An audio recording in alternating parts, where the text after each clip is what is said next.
पहले बात करेंगे आप तुरई की खेती के लिए खेत की तैयारी कैसे कर सकते हो। तो किसान भाइयों, आपको गहरी जुताई लगानी है और मिट्टी को भुरभुरा कर लेना है।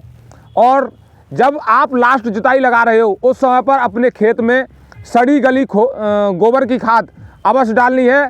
मात्रा की बात करें तो 80 से 100 कुंटल प्रति एकड़ के हिसाब से आप डाल सकते हो और लास्ट जुताई कर देते हो।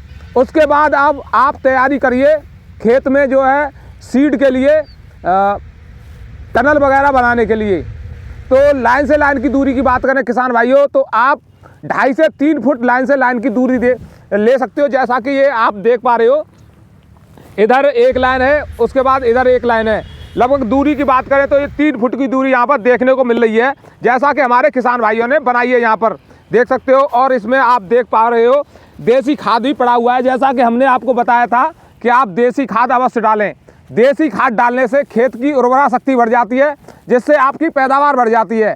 किसान भाइयों, इसी बुवाई के समय पर जब आप सीड लगा रहे हो उससे पहले रासायनिक खादों की बात करें तो आप इसमें 60 किलो नाइट्रोजन ले सकते हो और इसके साथ ले सकते हो 30 किलो फास्फोरस और इसके साथ ले सकते हो 30 किलो पोटास। ये 1 एकड़ में डालकर आप अपने खेत में सीड लगाना स्टार्ट कर दें। किसान भाइयों, सीड से सीड की दूरी की बात करें तो 1 फुट रखो और गहराई की बात करें तो 2 से 3 इंच की गहराई आपको रखनी है। वहीं बहुत सारे किसान भाई एक गलती कर देते हैं कि वो एक सीड गाड़ते हैं।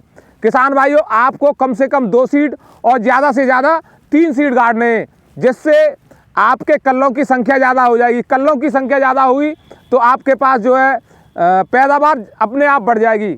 वहीं जो हमने किसान भाइयों नाइट्रोजन आपको 60 किलो बताया है, उसे आपको 2 भागों में डिवाइड कर लेना है। तो किसान भाइयों, इस तरह से आप अपने खेत में सीड लगा सकते हो।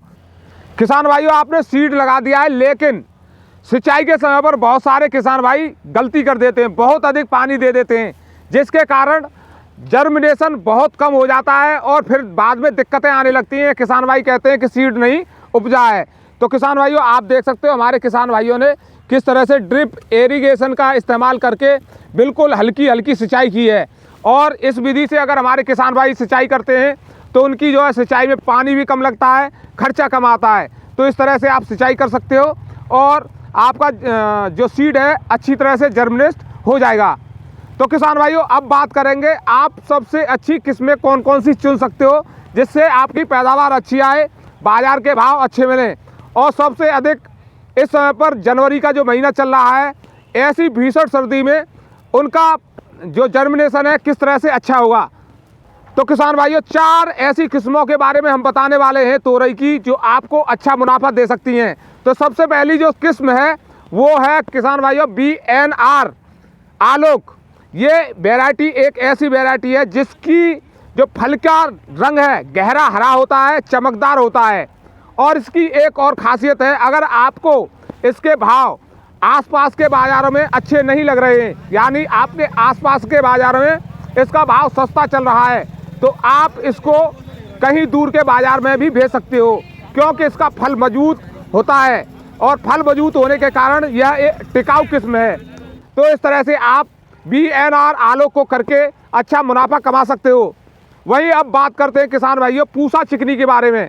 पूसा चिकनी एक ऐसी वैरायटी है जो आपको पैदावार अच्छी देती है, लेकिन आप इसको ज़्यादा दूरी तक नहीं ले जा सकते हो, आसपास के बाज़ारों में ही इसके भाव अच्छे मिल जाते हैं। अब किसान भाइयों बात करेंगे हम तीसरी वैरायटी के बारे में, जो एक अच्छी वैरायटी है जिसे करके आप जल्दी से जल्दी बाज़ार में पहुंचा सकते हो। काशी दिव्या वैरायटी जो है एक ऐसी वैरायटी है जो सबसे पहले तैयार हो जाती है, सबसे पहले आपको फल देती है। तो इस वैरायटी करके आप जल्दी से जल्दी पैसा कमा सकते हो। किसान भाइयों, अब बात करेंगे चौथी वैरायटी के बारे में। ये जो वैरायटी है इसका नाम है महको MRG3। इसकी जो है शानदार लंबाई होती है और ज़्यादा वजन होता है, यानी इसकी लंबाई ज़्यादा होने के कारण, वजन ज़्यादा होने के कारण ये पैदावार अच्छी देती है। और पैदावार जब अच्छी देगी तो आपका मुनाफा ज़्यादा होगा।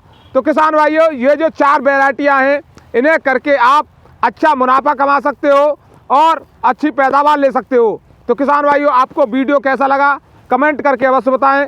और हमारे चैनल को आप सब्सक्राइब कर लें। नमस्कार, धन्यवाद।